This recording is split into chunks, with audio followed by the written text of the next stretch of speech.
Hello everyone, টেকজাং বিডির নতুন আরেকটি ভিডিওতে সবাইকে স্বাগতম। তো ভিউয়ার্স, আজকে আমি আপনাদের দেখাবো কিভাবে মোবাইল দিয়ে যে কোনো ভিডিও গানে অথবা ভিডিওতে আপনার নিজের ছবি লাগাবেন। খুবই সিম্পল একটি ট্রিক্স। ভিডিওটা অবশ্যই শেষ পর্যন্ত দেখবেন। আর যারা আমার চ্যানেলটি সাবস্ক্রাইব করেননি, এই ভিডিওটির নিচে দেখুন লাল করে লেখা আছে সাবস্ক্রাইব, এখানে ক্লিক করে সাবস্ক্রাইব করে দিন আর ভিডিওটি শেয়ার করুন আর অবশ্যই একটি লাইক দিয়ে দিবেন। তো বন্ধুরা, চলুন দেখিয়ে দেই কীভাবে মোবাইল দিয়ে যে কোনো ভিডিও গানে ছবি লাগাবেন। তো তার জন্য যেটা করতে হবে, প্রথমে আপনাকে কাইনমাস্টার মোবাইল অ্যাপ ডাউনলোড করতে হবে। এই অ্যাপসটি আপনি গুগল প্লে স্টোরে যাবেন, কাইনমাস্টার লিখে সার্চ করলেই এই অ্যাপটি পেয়ে যাবেন। এটি ডাউনলোড করে ওপেন করলে এরকম একটি ইন্টারফেস আসবে। এখান থেকে আপনি মিডিয়াতে ক্লিক দিবেন। ক্লিক দিয়ে আপনি যেই ভিডিও গানটি এডিট করতে চাচ্ছেন সেই ভিডিও গানটি এখানে নিয়ে আসতে হবে। তো আপনি মিডিয়াতে ক্লিক করে আপনি যে ভিডিও গানটি এডিট করবেন সেটা এখানে নিয়ে আসবেন। আমি একটা ভিডিও গান এখানে নিয়ে আসছি।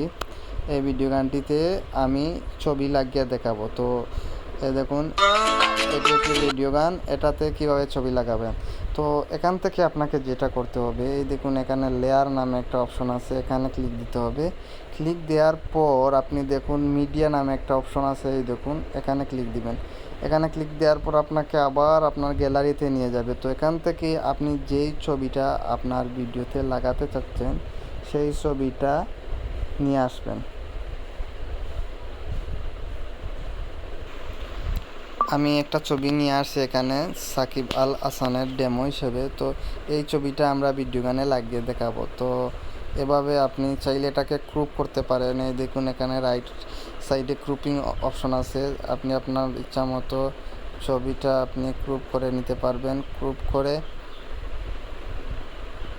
নিয়ে এটাকে ধরে যে কোনো জায়গায় বসাতে পারবেন।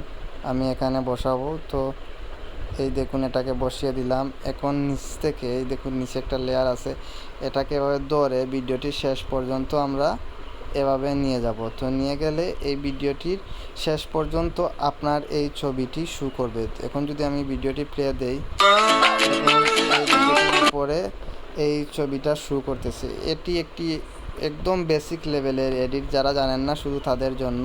তো এইভাবে এডিট করে আপনি উপরে দেখুন সেভ অপশন আছে, এখানে ক্লিক করে আপনি সেভে ক্লিক দিয়ে দিলে এটা আপনার গ্যালারিতে গিয়ে সেভ হয়ে যাবে। তো এভাবে আপনি যে কোনো ভিডিওতে আপনার নিজের ছবি লাগাতে পারবেন। আশা করি ভিডিওটি ভালো লাগছে। অবশ্যই ভালো লাগলে লাইক দিবেন, চ্যানেলটি সাবস্ক্রাইব করবেন।